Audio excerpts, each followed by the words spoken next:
حضرت موسیٰ کلیم اللہ علیہ السلام کی قوم نے پانی مانگا تھا. ہم یہ کہتے ہیں کہ ہوگا کیسے، ملے گا کیسے، مثلا کس طرح کر کے ہوگا، یہ اللہ پہ چھوڑ دیں. مالک پتہ ہی نہیں لگنے دیتا کس طرح حالات بہترین فرما دیتا ہے.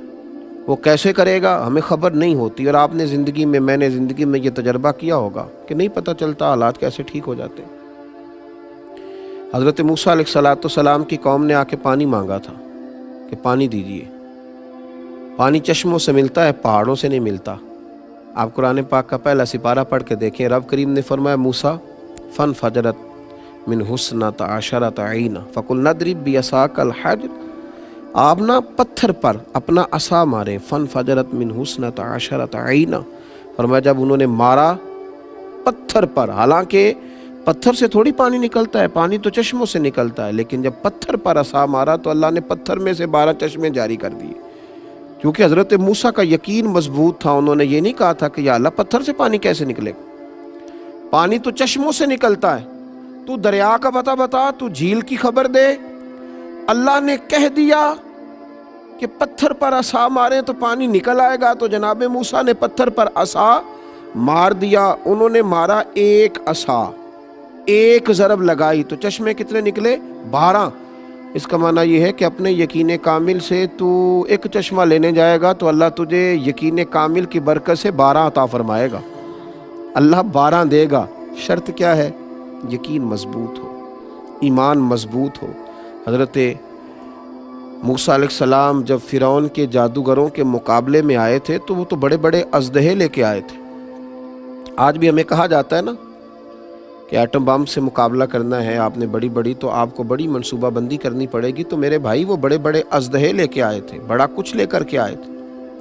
تو اللہ کریم نے حضرت موسیٰ علیہ السلام سے کہا کہ آپ اپنا عصا ڈال دیجئے. اب عقل تو نہیں نہ تسلیم کرتی کہ ایک ڈنڈے کو، وہ بھی مارنا نہیں سانپوں کو، بس پھینک دیں آپ، تو سانپوں کو کیسے مقابلہ کرے گا؟ لیکن مفسرین نے لکھا ہے کہ وہ حضرت موسیٰ کا یقین کامل تھا. ان کے دل میں ایک دفعہ بھی شک نہیں آیا کہ یہ عصا میرا سانپوں کا مقابلہ کیسے کرے گا. انہوں نے عصا ڈال دیا تو اللہ نے سب سے بڑا اژدہا بنا دیا، اور وہ سارے سانپوں کو نگل گیا. یقین کی دولت پیدا کریں. کمزوریوں نے ہمیں کمزور کر دیا. نبی پاک صلی اللہ علیہ وسلم نے فرمایا، مشکات کی حدیث ہے کہ اللہ سے یوں نہ مانگا کرو کہ یا اللہ تو چاہے تو دے، چاہے تو نہ دے. فرمایا اپنے رب سے مانگو تو پورے یقین سے مانگو، اس طلب سے مانگو کہ اللہ ضرور عطا کرے گا، اور وہ عطا کرنے والا، اور وہ اپنے بندوں کو عطا فرمایا کرتا. تم ذوق سے مانگو، شوق سے مانگو، دلچسپی سے مانگو. ہم دنیا داروں کو مناتے ہیں تو دلچسپی سے مناتے ہیں. کسی شخص سے قرض لینا ہو تو لوگ اس کو بلاتے ہیں، ایک کونے میں لے جاتے ہیں، بڑی مجبوری سناتے ہیں، رو بھی پڑتے ہیں کئی دفعے، اور پھر قسمیں اٹھاتے ہیں، وقت پر پیسے لوٹانے کا پورا وعدہ بھی کرتے ہیں، اور پھر اس کو احساس دلانے کی کوشش کرتے ہیں کہ یار بالکل ہی میں تجھے وقت پہ دے دوں گا. جب ہم بندوں سے طلب کرتے ہیں تو ہمارا انداز بڑا زبردست ہوتا ہے، اور اللہ سے مانگتے ہیں تو یقین ہی نہیں ہے. لفظ کچھ ادا ہو رہے ہیں، زبان سے کچھ نکل رہا ہے، ذہن کہیں اور گھوم رہا ہے. نبی کریم علیہ السلام فرماتے ہیں کہ حضرت موسیٰ علیہ السلام نے اللہ کے حضور عرض کیا تھا کہ مالک میری قوم یہ کہتی ہے کہ تو ان کی دعائیں قبول نہیں فرماتا. اللہ کریم نے فرمایا موسیٰ ان کے لفظ میرے ساتھ ہوتے ہیں، دل میرے ساتھ نہیں ہوتے. کیا کہہ رہے ہوتے ہیں اور مانگ کیا رہے ہوتے ہیں؟ بے توجہی سے دعا مانگنا، یقین کی کمزوری سے دعا مانگنا. اپنے اندر یہ دولت پیدا کریں، ایک تجسس، ایک شوق. تو یہ شوق پیدا کریں، تجسس پیدا کریں، یقین کامل کے ساتھ اللہ کے حضور دعائیں کرنے کی کوشش کریں. اور یہ یقین جب مضبوط ہوتا ہے پھر انسان کو لطف آتا ہے اپنے رب کو منانے کا، اس کے حضور حاضر ہونے کا. پھر وہ بہت ساری بے یقینیوں سے، بہت ساری تڑپ سے وہ بچتا ہے. نبی کریم صلی اللہ تعالیٰ علیہ وآلہ وسلم نے صحابہ کرام علیہم رضوان کے سامنے جب کسی گفتگو کا آغاز فرمایا تو حضرت انس بن مالک رضی اللہ تعالیٰ عنہ فرماتے ہیں اگر حضور قیامت کا ذکر کرتے تھے تو ہمیں یوں لگتا تھا کہ مسجد سے اٹھ کر کے جائیں گے اور قیامت آ جائے گی. اور جب نبی پاک صلی اللہ تعالیٰ علیہ وسلم ہمارے سامنے جنت کا ذکر فرماتے تھے تو ہمیں محسوس ہوتا تھا کہ جنت ہم آنکھوں سے دیکھ رہے ہیں، اور جب نبی کریم صلی اللہ تعالیٰ علیہ وسلم اللہ کے کسی عذاب کا ذکر کرتے تھے تو ہمارے دل دھڑکنے لگتے تھے، ہمیں محسوس ہوتا تھا کہ ایسا ہو جائے گا۔ یقین کامل کے ساتھ جب چیزیں سنی جاتی ہیں، اور یقین کے لیے یہاں تھوڑی سی محنت کرنی پڑتی ہے، دل کو ذرا ٹھہرانا پڑتا ہے، کچھ ماحول ایسا پیدا کرنا پڑتا ہے۔ حضرت ام سلمہ رضی اللہ تعالی عنہا جو بعد میں ام المومنین بنی، مسند امام احمد میں حدیث ہے، فرماتی ہیں کہ نبی پاک علیہ الصلوۃ والسلام کے صحابی ابو سلمہ جو میرے شوہر تھے تو بڑے شفیق تھے، بڑے مہربان تھے، بڑا پیار کرنے والے تھے، اور مدینے میں میرے شوہر کی لوگ مثالیں دیا کرتے تھے۔ ام سلمہ کا شوہر ابو سلمہ بڑا ہی رفیق ہے، بڑی محبت کرنے والا ہے۔ فرماتی ہیں وہ مسجد نبوی شریف سے جو بھی سن کے آتے مجھے گھر آ کے سنایا کرتے۔ ایک دن وہ مسجد سے حدیث سن کے آئے تو بڑے خوش تھے، اور آ کر کے مجھے کہنے لگے کہ ام سلمہ آج میں ایسی بات سن کے آیا ہوں کہ تم بھی اس پہ عمل کرو گی تو اللہ تمہیں بڑا ہی اجر عطا کرے گا۔ میں نے کہا سنائیے، تو کہنے لگے آج قریب محبوب علیہ السلام نے کہا ہے کہ جس پر کوئی مشکل آئے اسے کہنا چاہیے انا للہ و انا الیہ راجعون، تو اللہ تعالیٰ نے جو چیز اس سے لی ہوگی اللہ اسے بہتر اسے عطا کر دے گا، اللہ کسی نہ کسی انداز میں اسے اس کا نعم البدل دے دے گا، تو یہ پڑھنا چاہیے۔ جناب ام سلمہ کہتی ہے میں نے وظیفہ بنا لیا، لیکن یقین کامل کے ساتھ بنایا، میرا ضمیر اس بات پر مطمئن ہو گیا کہ واقعی اللہ نے جو لیا ہوگا اللہ اس سے بڑھ کر مجھے عطا کرے گا۔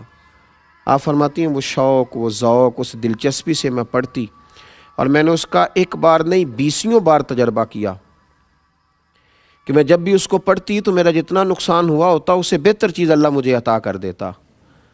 فرماتی ہیں مجھ پر ایک ایسی مصیبت آئی جو میں کبھی سوچ نہ سکتی تھی، میرے شوہر جناب ابو سلمہ انتقال کر گئے، اور ایسا شخص چلا گیا، ایسا شخص اٹھ گیا جس کی لوگ مثالیں دیتے تھے۔ حضرت ام سلمہ رضی اللہ تعالیٰ عنہ فرماتی ہیں میں بڑی پریشان ہوئی، وہ وظیفہ میں نے پڑھ لیا جو حضور نے کہا تھا انا للہ و انا الیہ راجعون، پر میں سوچتی تھی اب میں بوڑھی بھی ہوں، حسن بھی وہ نہیں رہا، اور ابو سلمہ سے اچھا شوہر مجھے کیسے ملے گا؟ پر محبوب کے اس فرمان پر بھی یقین کامل تھا کہ اللہ بہترین نعم البدل عطا کرے گا۔ جناب ام سلمہ رضی اللہ تعالیٰ عنہ کہتی ہیں میں اپنے بچوں کے درمیان پریشان بیٹھتی تھی، میری عدت گزری۔ مسلمانوں جب یقین کامل ہوتا ہے تو پھر جناب ام سلمہ کہتی ہیں اللہ تمہیں ایسا نوازتا ہے تم نے کبھی سوچا بھی نہیں ہوتا۔ آپ فرماتی ہیں کہ میرے گھر میں اتنا بڑا اعزاز مجھے ملا کہ خود اللہ کے محبوب علیہ السلام تشریف لائے۔ میں سوچتی تھی ابو سلمہ سے اچھا شوہر کیسے ملے گا، تو نبی پاک علیہ السلام نے مجھے آ کر کے کہا کہ ام سلمہ میں تیرے ساتھ نکاح کرنا چاہتا ہوں۔ کہتی میں اس قدر خوش ہوئی کہ میرے آنسو بہہ گئے۔ میں نے کہا کہ محبوب کی بات پر یقین کامل نے مجھے اتنا نواز دیا کہ میں کہتی تھی ابو سلمہ سے اچھا شوہر کیسے ملے گا، اور رب کریم نے مجھے ساری کائنات سے اچھا شوہر عطا کر دیا۔ حضرت ام سلمہ کہتی ہیں میں نے عرض کی یا رسول اللہ صلی اللہ علیہ وسلم میں بوڑھی بھی ہوں، کوئی زیادہ خوبصورت بھی نہیں، حضور میں کوئی خدمت نہیں کر سکتی، تو یہ شفقتیں، تو حضور نے فرمایا بس میں تمہیں اور تیرے بچوں کو سہارا دینا چاہتا ہوں۔ تو آپ فرماتی ہیں میرے یقین کامل نے مجھے مومنوں کی ماں بنا دیا ہے، میرے یقین کامل، اعتماد کی مضبوطی۔ جب جنگ احد ہو رہی تھی نا تو کفار نے ایک افواہ یہ پھیلا دی تھی کہ نبی پاک علیہ السلام کو شہید کر دیا گیا، اور یہ ایک بہت بڑی سازش کی تھی قریش مکہ نے، چونکہ اس سے مسلمانوں کے حوصلے ٹوٹ گئے۔ ان کا خیال تھا کہ اب ان کے یقین میں کمزوری آئے گی۔ صحابہ کچھ بکھر گئے، کچھ ذہن بکھر گئے۔ حضور علیہ الصلوۃ والسلام کی شہادت کی خبر نے لوگوں کو کمزور کر دیا۔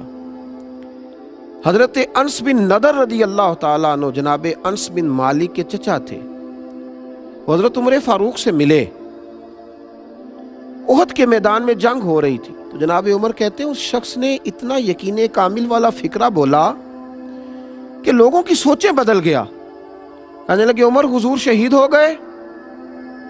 تو میں نے کہا خبر تو میں نے بھی سنی ہے۔ تو کہا عمر یہ جو جنت کا پہاڑ ہے نا اس کے قریب سے مجھے جنت کی خوشبو آ رہی ہے، جنت دور نہیں ہے، میرا یقین یہ کہتا ہے کہ جنت بالکل قریب ہے، خوشبو آ رہی ہے، آؤ چلیں، آؤ چلیں اور چل کے جنت کی اس خوشبو کو حاصل کریں۔ حضرت عمر کہتے ہیں کہ جب انہوں نے کہا نا جنت کی خوشبو آ رہی ہے تو میں نے توجہ کی تو واقعی خوشبوئیں آ رہی۔ اس کا مطلب ہے یقین کامل ہو تو جنت کی خوشبوئیں دنیا میں بھی نصیب ہو جاتی ہیں، شرط یہ ہے کہ یقین مضبوط ہو، یقین کامل ہو۔